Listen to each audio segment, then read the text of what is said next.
Gostaríamos de convidar o ilustre doutor Miguel Calabade para nos falar sobre a desburocratização municipal. Para o tema da palestra... A gente não vai dar uma paradinha para o café agora ou vamos direto? Direto para... Miguel vai falar, a gente conseguiu desfazer o café, o cara botou tudo no forno de novo, para a gente terminar. Vamos, para otimizar os trabalhos, vamos otimizar, vamos para essa última palestra do nosso painel e em seguida faremos a pausa para o café. Teremos o debate, naturalmente faremos o intervalo.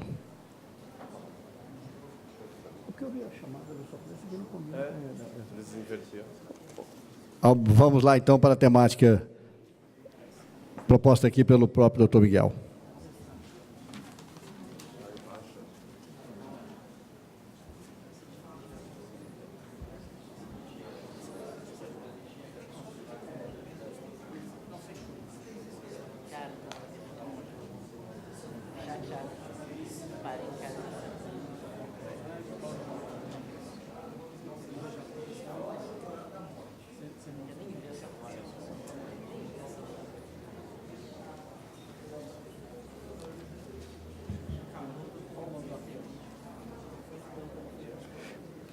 Ao fim da exposição, doutor Miguel Calabade, nós teremos um momento para debates e, na sequência, faremos um intervalo para o café e a apresentação das propostas, não é isso? Isso, não é isso que você falou? Depois nós vamos fazer os enunciados e a carta de vitória, mas aí os nossos palestrantes estão liberados. Muito bem. Então, a programação aqui, reafirmada pela doutora Patrícia, vai ser a exposição do doutor Calabade, em seguida os debates, a pausa para o café e, no retorno, faremos aqui a exposição dos enunciados, debate com os enunciados para a carta de vitória.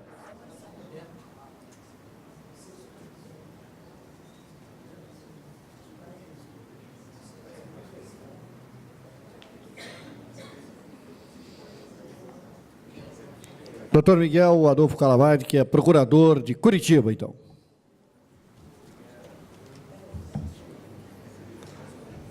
Boa tarde a todos. Quero inicialmente agradecer à doutora Patrícia, que mais por amizade do que por competência aí me convidou para, na verdade, terminar aí o congresso de Vitória. Ao doutor Tiago também, pela referência, presidente da Associação de Vila Velha. Eu entrei aqui e vi esse logotipo da associação, que mostra ali a ponte, a terceira ponte, como vocês chamam aqui em Vitória, né? Ponte Deputado Dante Mendonça, se eu não me engano. E ao fundo o convento Maria da Penha. Maria da Penha não, o convento da Penha, da Nossa Senhora da Penha. Da minha amiga Penha, né? Que esse ano faz aí 460 anos.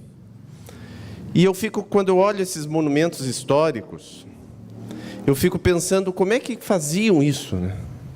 Há 460 anos atrás, faziam e faziam bem, e as coisas aconteciam.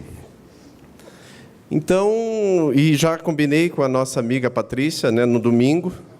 Já olhei no site, ali há uma missa às 5 da manhã, nesse convento, então nós lá estaremos, né, para agradecer a Deus aí pela oportunidade de falar para vocês. Bom, dizem que a palestra precisa ser curta e boa, né? Se for curta, não precisa nem ser boa, né? Então, vamos ter que começar aqui a nossa...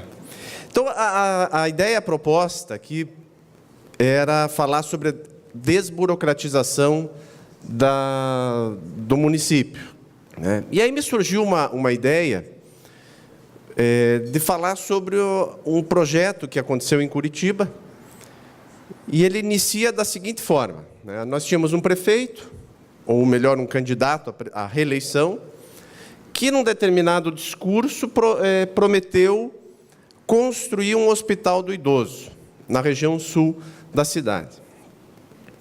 E aí, como todo político, né, faz a promessa, constrói o hospital, porque o mais fácil, vocês sabem, é fazer a obra, né, é construir. O problema é colocar em funcionamento. E aí esse prefeito, obviamente, ganha a eleição, depois ele virou governador do Estado. E, para ser candidato a governador do Estado, ele renuncia e deixa a obra para o sucessor, que era o prefeito Luciano Dutti. E esse prefeito, então, tinha a missão de pôr esse hospital em funcionamento. E aí o prefeito assume naqueles 2 anos e pouco, assume o procurador-geral, o doutor Heraldo, que me convida para tocar esse projeto da fundação. Infelizmente, o doutor Heraldo, com 4 meses ali de gestão, teve um infarto e acabou falecendo, e a gente toca esse projeto a partir da sucessora, que foi a doutora Claudine. E aí vários modelos se pensaram para tratar desse hospital. Pensou-se inicialmente numa PPP, numa espécie, né, uma concessão na época, depois pensou-se... eu, particularmente, tinha a ideia de fazer uma empresa pública, né, de gerenciamento desse hospital, mas, enfim, depois de alguns meses ali de estudo, se chegou à ideia da Fundação Estatal de Atenção Especializada em Saúde, porque esse hospital ele trata apenas de média complexidade. E aí nós tivemos, basicamente, 4 etapas, né, dessa concretização desse projeto, né? Primeiro era a estrutura física, como toda fundação, você precisa de uma dotação inicial de bem. Então, essa dotação inicial foi a própria estrutura do hospital. Um segundo momento, que foram essas etapas de discussão do que se fazer e como se fazer, né?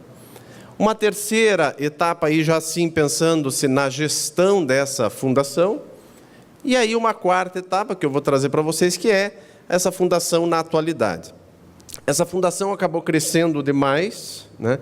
Ela inicialmente foi pensada para apenas gerir o próprio hospital, mas aí acabou que, por questões legais, enfim, nós tínhamos aquelas UPAs, né? Nós temos hoje em Curitiba 9 UPAs, até eu vou passar esse slide da estrutura física, né, do município. Então, essa é uma estrutura física atual do município de Curitiba. Então, nós temos lá 10 distritos sanitários, né, para uma população de quase 2 milhões de habitantes, 111 unidades básicas de saúde, e aqui que eu queria ficar, né, 9 unidades de pronto atendimento. Essas UPAs, né, chamadas unidades de pronto atendimento, também acabaram entrando para dentro da fundação, né? Por quê? Porque, inicialmente, elas eram prestadas, a cada 2 UPAs que nós tínhamos, o serviço dessas UPAs eram prestadas em convênio com as universidades. Então, nós tínhamos várias universidades, a PUC, a Universidade Federal, a Universidade Evangélica, e elas, então, tocavam essas 2 UPAs. Esse modelo foi questionado no Tribunal de Contas. O Tribunal de Contas entendeu que esse modelo feria a Constituição, e aí nós fomos obrigados a transferir esse modelo para a Fundação Estatal. Não sei se vocês enxergam bem aqui. Enxergam, né? Essa é a estrutura, né, física dos serviços próprios da Prefeitura, não toda a estrutura, não só a fundação, né? Entra aqui dentro da fundação essas unidades de pronto atendimento, esses centros de atenção psicossocial, que são aqueles CAPs, né, enfim, o Hospital ISA, né, são 2 hospitais que o município tem municipal, mas só entra um ali, que é o Hospital do Idoso Zilda Arnes, né, em homenagem àquela fundadora da Pastoral do Idoso, a doutora Zilda Arnes, que era moradora, enfim, em Curitiba, era curitibana de coração e acabou sendo homenageada com o hospital. E aí inicia-se, então, essa ideia da fundação. Eu trago aqui uma fala, né, do ex-ministro da Saúde Temporão, que em 2010, né, trouxe essa ideia aí, essa é uma entrevista que ele deu na revista Isto É, em que ele diz, né, que esse modelo atual de gestão, né, com administração direta, que pode servir muito bem aí para nós, Procuradoria, a Receita Federal, delegacias, ela não serve para a área da saúde, né? Eu não posso ficar esperando, por exemplo, 6 meses para contratar um neurocirurgião. Há um dado, por exemplo, quando a gente fala de idoso, no estado do Paraná, só temos, na época da fundação, nós só tínhamos 70 especialistas em reumatologia. 70 no estado inteiro, né? 3 trabalhavam no Hospital do Idoso. Então, a partir dessa ideia lançada pelo ministro, a gente acaba iniciando essa fala sobre fundação estatal, né? Aqui eu trago também uma fala do Carlos Ari Sundefeld, e aqui um dado interessante. Quando nós começamos a trabalhar essa ideia de fundação, eu me lembro que era em 2013, por aí, início de 2013. Eu vou até a Universidade Federal do Paraná, tinha um professor meu, era atual diretor, hoje atual reitor, era na época diretor, e eu digo, professor Marcelo, eu preciso de uma monografia e alguma coisa sobre fundação estatal, né? Ah, não, sobre fundação pública a gente tem bastante. Eu falei, não. Sobre fundação estatal de direito privado. Porque fundação pública de direito público é outra coisa. E aí nós vamos lá naqueles arquivos, enfim, da faculdade, e não havia nenhuma monografia sobre o tema, né? O que tinha, então, na época? Tinha um artigo do professor Carlos Ari, por isso que eu trouxe o professor nessa citação, e tinha um artigo da doutora Lenir Santos, que foi consultora no Ministério da Saúde, que foi o que, basicamente, o material teórico que nós usamos para começar essa ideia de fundação. E o professor Carlos Ari, o ano passado, na conferência, achei interessante que ele falou, né, que o procurador de hoje, numa visão moderna aí da advocacia pública, para além de controlador, passa a ser um construtor. Então, quando ele disse isso, eu me lembrei desse projeto, né, que nós participamos, em que nós construímos uma política pública, né, de maneira legal, enfim, de maneira que pudéssemos responder tranquilamente aos órgãos de controle. Vamos passar para as etapas aqui. Então, aí vieram as etapas de discussão. Claro que não é uma questão fácil de você colocar. Você mudar um modelo de gestão para desburocratizar, né, a gestão da saúde não é algo fácil, né? Então, o primeiro passo é discutir no Conselho Municipal de Saúde. E aí você conversava, né, hoje com o pessoal, você tem um conselho, na época, com 38 membros. A Câmara Municipal de Curitiba tem 35 vereadores, né? Então, é algo que começa, né, o processo começa a se complicar. Mas, enfim, passa no Conselho a ideia, depois vai para a Câmara Municipal, que me parece que é o ambiente adequado, né, de discussão. Eu tenho dito isso várias vezes, né? Nós vivemos no Brasil hoje uma espécie de lobby, né, das associações, dos sindicatos, que são, obviamente, órgãos de representação, mas eles não podem se substituir ao verdadeiro órgão de representação popular, que é o parlamento, né? Então, me parece que essa é a questão principal, é o convencimento na Câmara Municipal. E aí que começa também um calvário, de certa forma, porque a formação dos vereadores, muitas vezes, impede um pouco o debate, né, desse modelo. Então, na época, eu me lembro de ter ouvido assim: ah, mas vocês querem criar um fundo de saúde? Não, o fundo já existia, já, né? Ah, vocês vão privatizar a saúde. Ao contrário, né?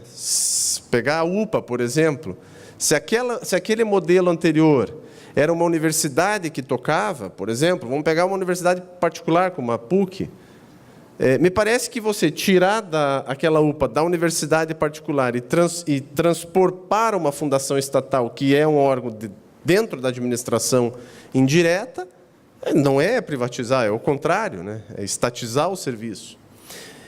Enfim, várias.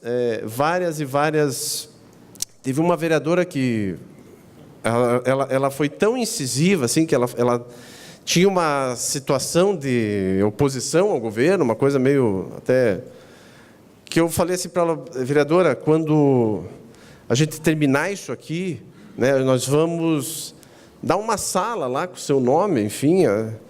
Ah, mas não pode, porque só pode homenagear gente morta. Pois é, então. Aí houve uma alteração da lei orgânica também do município, né? Houve uma alteração da lei orgânica do município, e aí, para finalizar, a promulgação da lei 13.663 de 2010, que foi uma lei municipal, que cria aí a fundação estatal. Tá? E o próprio estatuto da FEAES, que foi aprovado pelo Conselho Curador, né, dessa fundação, e submetido ao CAOP aqui para o Paraná, é o Centro de Apoio Operacional das Promotorias, né? E terceiro setor, que inclusive opinou pelo não velamento, ou seja, o Ministério Público do Paraná entendeu que não vela pela fundação, por não ser uma fundação pública, de direito público, e sim uma fundação estatal. Aqui só trago a base legal da fundação, que é o próprio Decreto-Lei 200. Tem gente que acha que é algo muito moderno, enfim, não, né? O próprio Decreto-Lei 200, lá de 1967, trazia a possibilidade de criar fundação pública, né, de direito privado, que, enfim, foi o modelo utilizado aqui.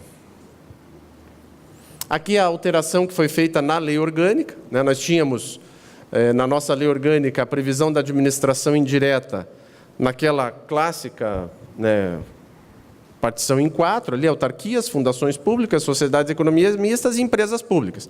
E aí nós criamos um quinto item, que foi fundações estatais sob o regime de direito privado. Tá?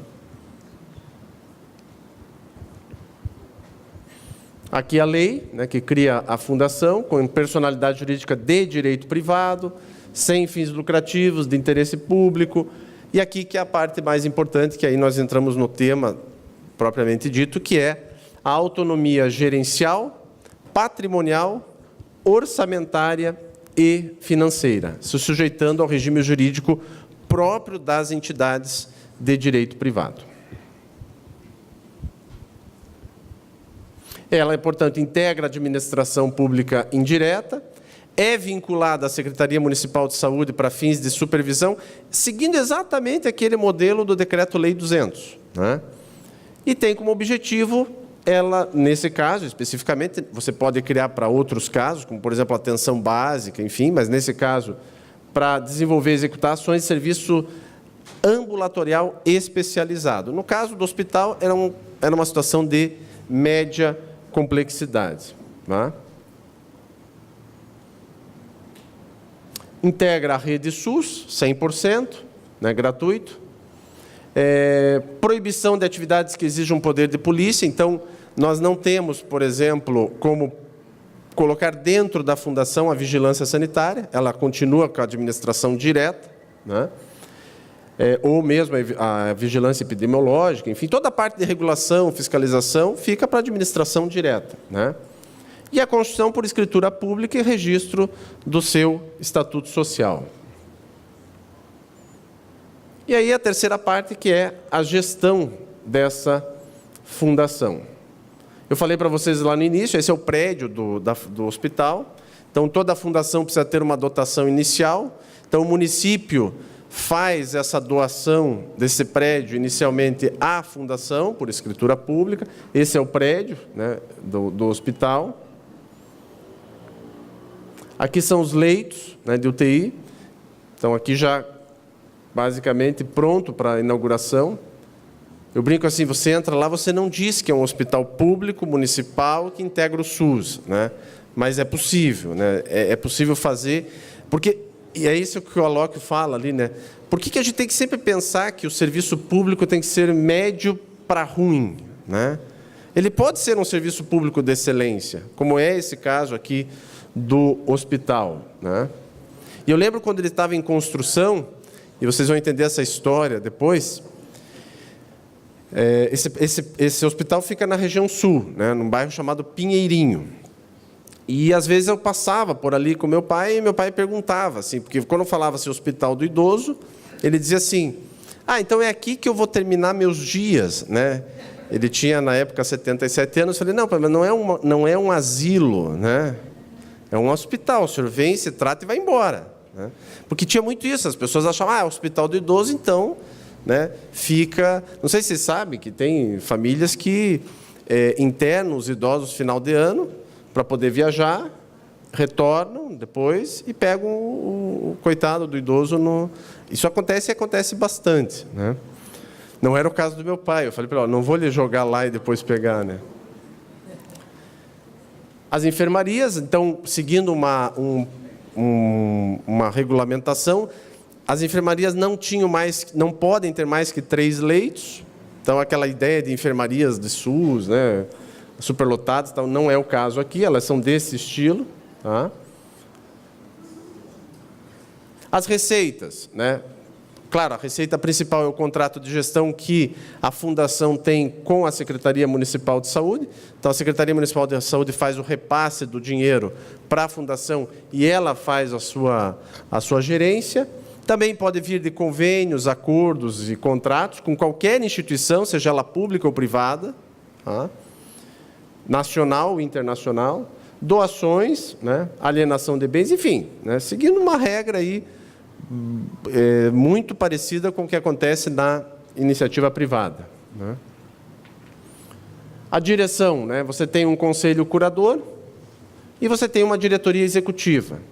E aí, a previsão, que eu acho que é a parte mais importante da Fundação, que é a previsão das responsabilidades para os dirigentes. Né? Há todo um regramento de metas, né? Sejam metas qualitativas e quantitativas, e o não cumprimento dessas metas gera a responsabilidade dos dirigentes. Tá? Aqui nós temos, no caso, a diretoria, 3 diretores. Veja que a própria estrutura é muito enxuta. Né?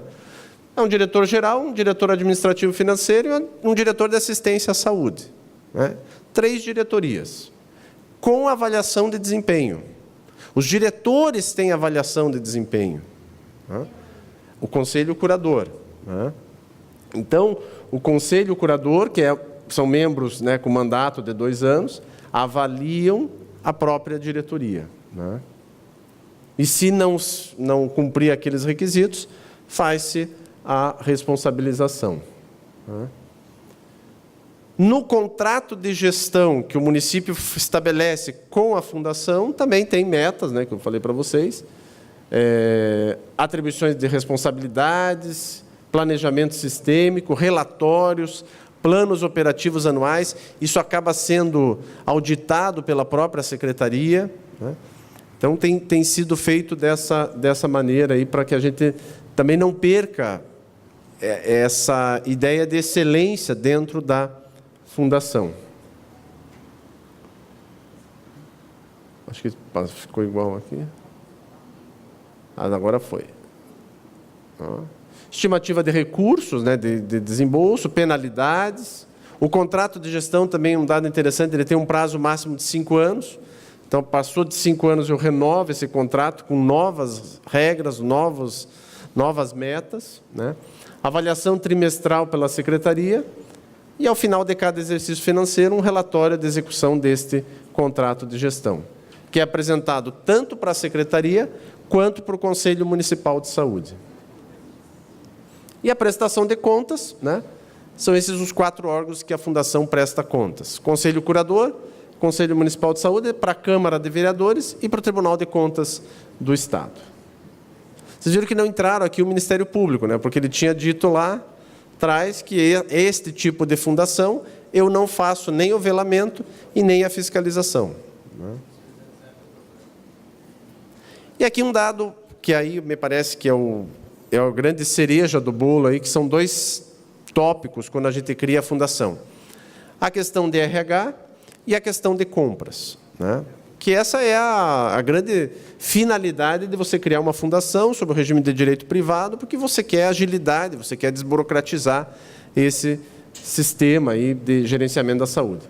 O que nós fizemos em relação a compras? Né? Fizemos um regulamento de procedimento licitatório simplificado, foi feito via decreto, né? Que é o decreto 2028, obviamente obedecendo às normas gerais, né? Mas aí nós tivemos alguns balizadores, que me parecem bem importantes aqui nessa ideia de, não só de desburocratizar, mas de eficiência e de excelência na administração pública. O princípio da padronização, então toda a compra da fundação tem que seguir esses princípios basiladores, né? Condições de aquisição e pagamento semelhantes às do setor privado, definição de quantidades em função do consumo e utilização prováveis, aquela história, então, de fazer estoque, né, que não, daqui a pouco aquilo se perde, enfim, isso não existe, né?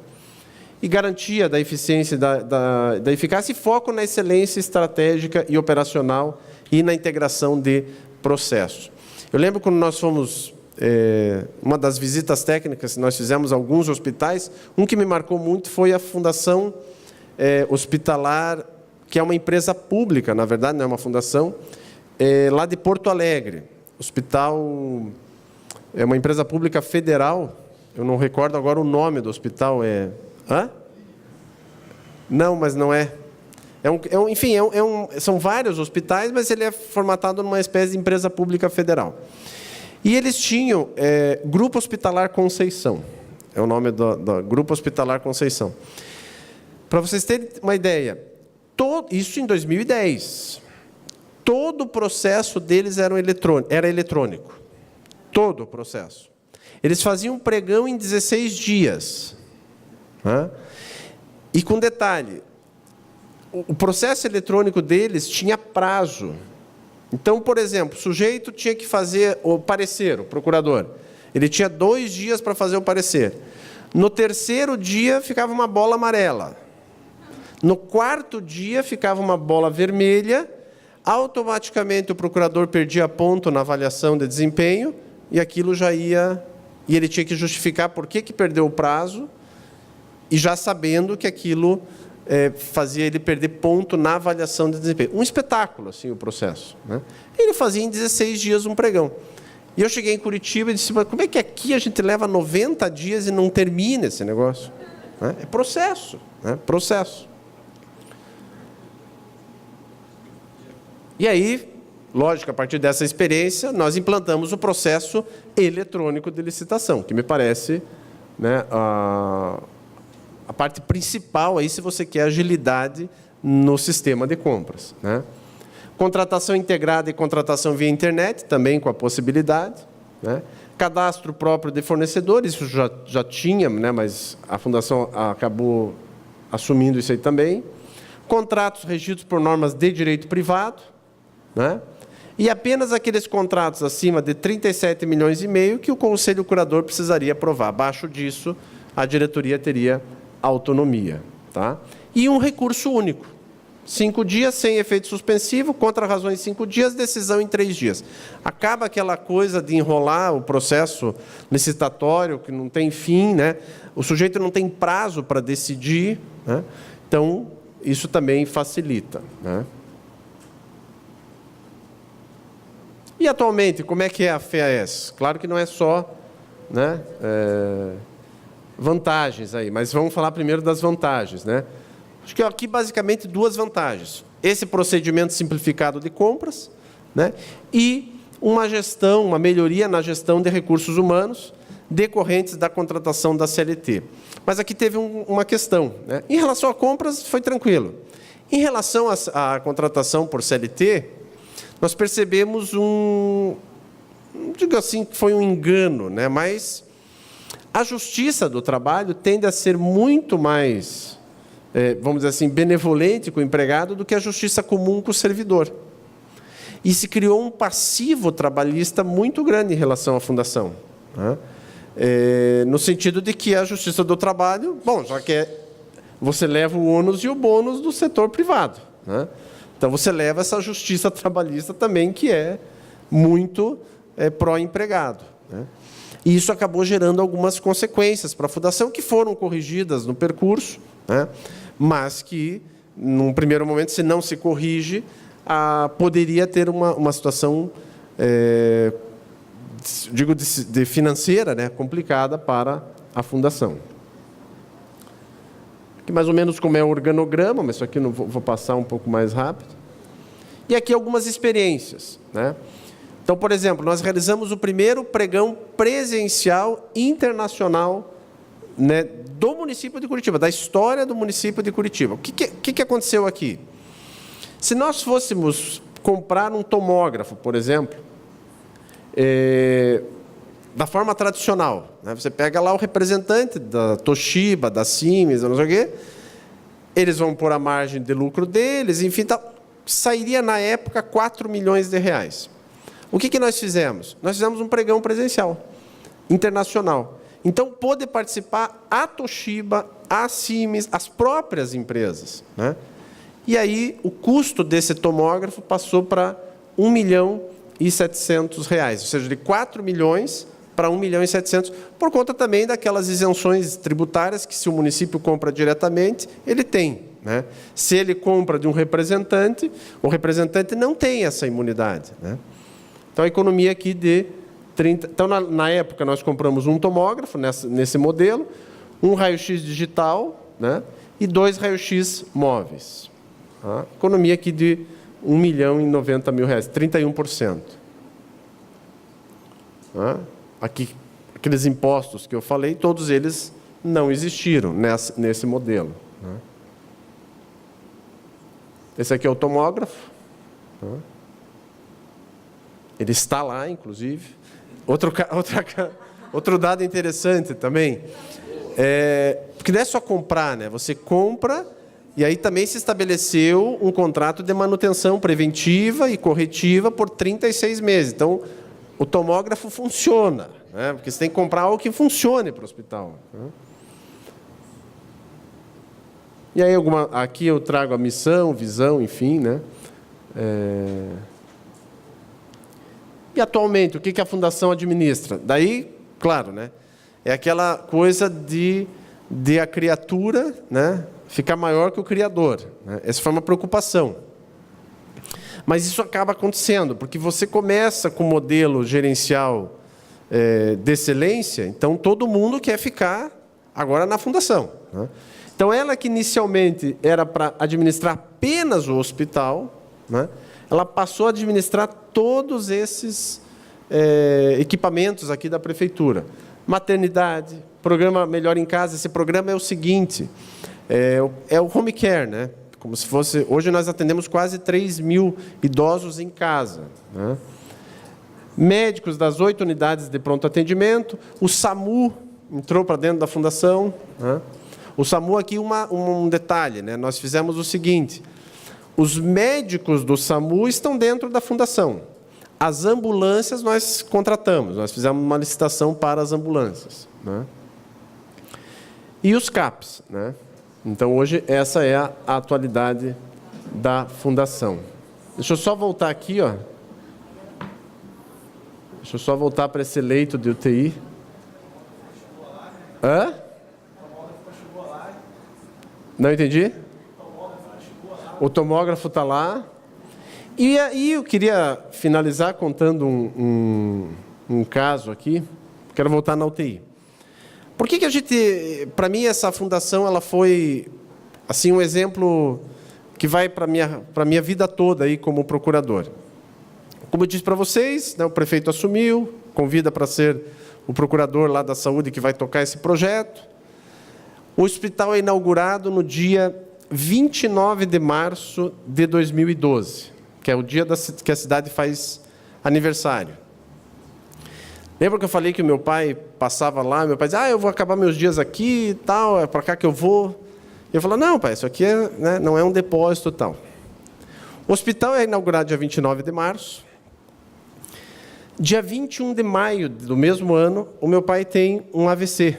É um AVC de tronco encefálico, um acidente vascular cerebral, que é o pior AVC que pode existir numa pessoa. Mas ele não teve esse AVC em casa. Ele começou a se sentir mal, e aí ele não tinha plano de saúde, ele é levado para uma UPA, seguiu o padrão normal, porque a porta de entrada no sistema de Curitiba não é o hospital direto, é uma UPA. Ele vai para a UPA, é bem atendido, mas a médica diz, olha, como ele broncoaspirou, ele estava comendo uma banana, como ele broncoaspirou uma banana, ele fez uma pneumonia. Então, nós vamos precisar transferir ele para o hospital. Eu disse, bom, então transfira para o hospital do idoso, que né, o nosso hospital está novinho em folha lá, achando que era uma simples pneumonia. Ele vai para o hospital, começa a se tratar, só que ele tem uma parada cardiorrespiratória e é levado para a UTI. Na UTI, ele faz esse AVC de tronco, né? E ele fica 5 meses em coma profundo na UTI do Hospital do Idoso. E vem a falecer no dia 11 de outubro. Né? E essa história, por que ela me marca? Porque ela além de ser uma história pessoal, né, ela mostra o seguinte: se eu tivesse sido só controlador, né, esse hospital não sairia do papel. Porque o procurador, se quiser, ele emperra o negócio. Ele não faz a obra sair, ele não faz o serviço público funcionar. E não é desse procurador que a gente precisa.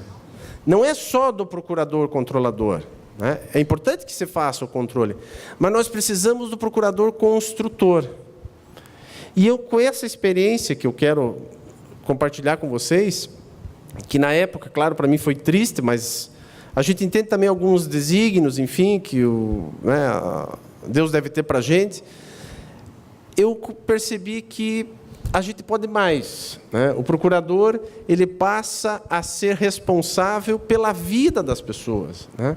O meu pai não teria ido para lá, né? Talvez iria para um hospital, né, desses tradicionais, que não teria toda essa excelência que teve ali de tratamento nesse Hospital do Idoso. Então, que fique a mensagem para vocês aí, mais uma vez, Patrícia, obrigado pela oportunidade, que nós possamos ser, né, nessa visão moderna da advocacia, mais do que controladores, que nós sejamos construtores de políticas públicas, que, ao fim e ao cabo, é o que a população quer. Muito obrigado.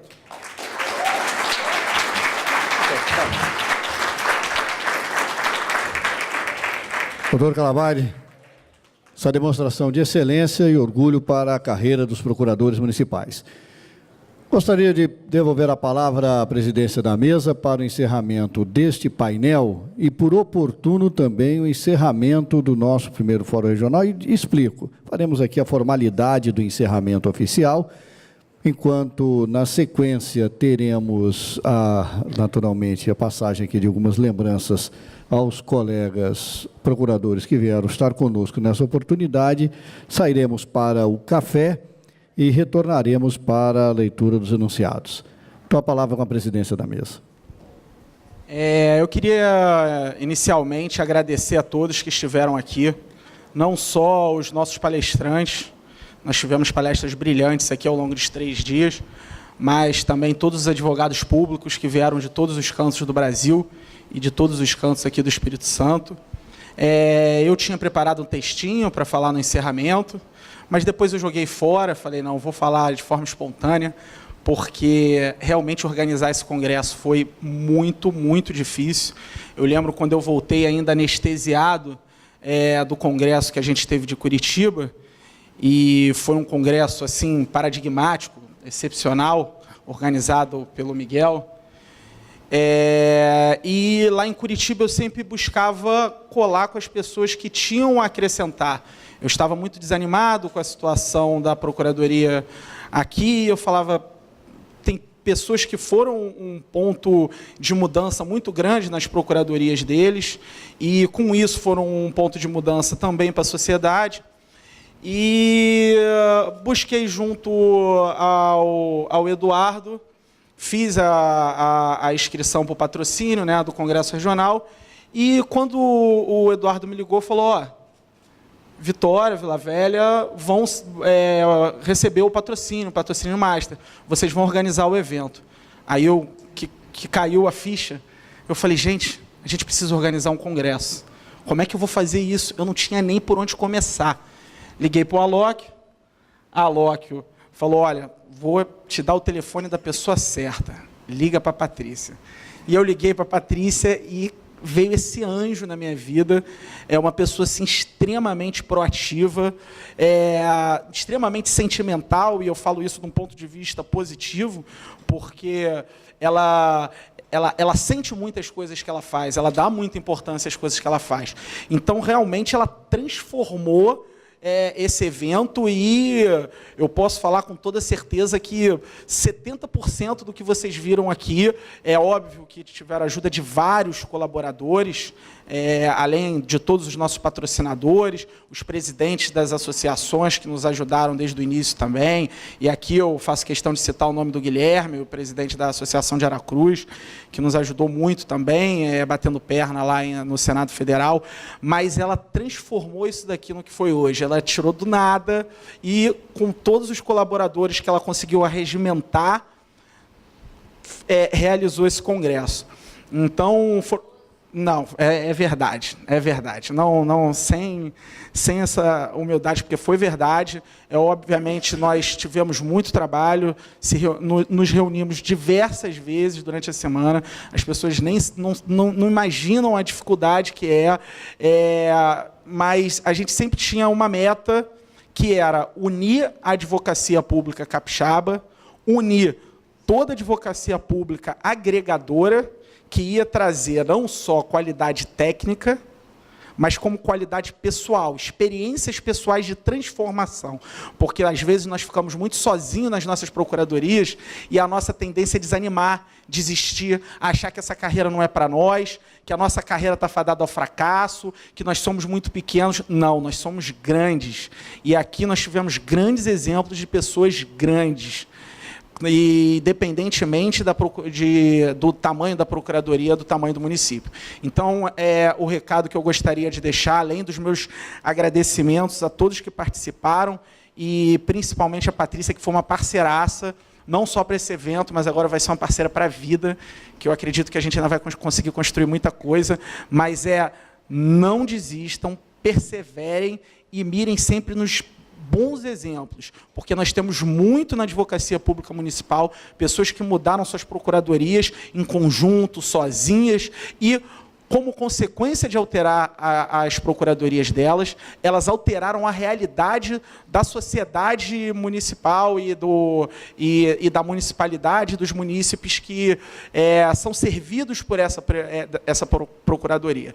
Então, eu acho que o discurso de prerrogativa sempre tem que ser com a mentalidade de que a prerrogativa não é nossa. A prerrogativa é da sociedade. A gente defende um trabalho para o interesse público. Então, a gente nunca pode negociá-la, porque ela não é nossa para negociar. A gente não pode fazer graça com o chapéu alheio. Então, o recado é esse: perseverem. Obrigado. Muito bem.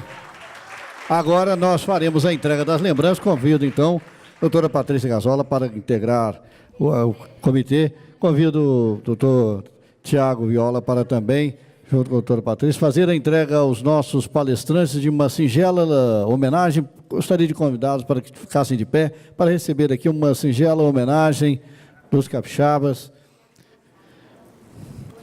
Casaca, que é o símbolo...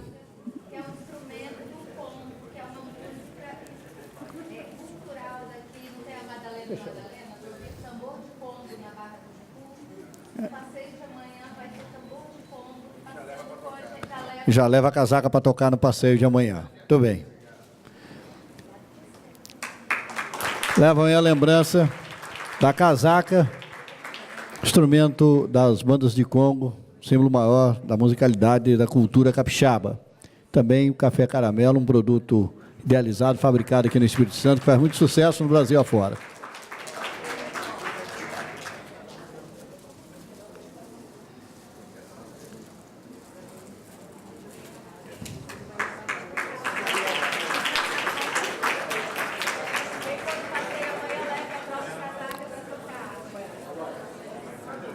Também.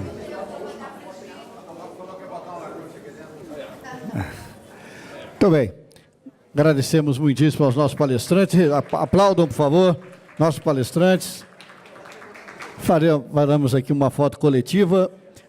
Nós, dado o adiantado da hora, vamos deixar aberto para que os senhores tenham a oportunidade de indagar nossos palestrantes ainda durante o café que será servido na sequência, e convidando-os para o retorno, após o café de aproximadamente 20 minutos, que retornem aqui ao auditório para que sejam anunciados sejam apresentados os enunciados que constituirão a carta de vitória. Vamos então para o intervalo. O café será servido num restaurante anexo.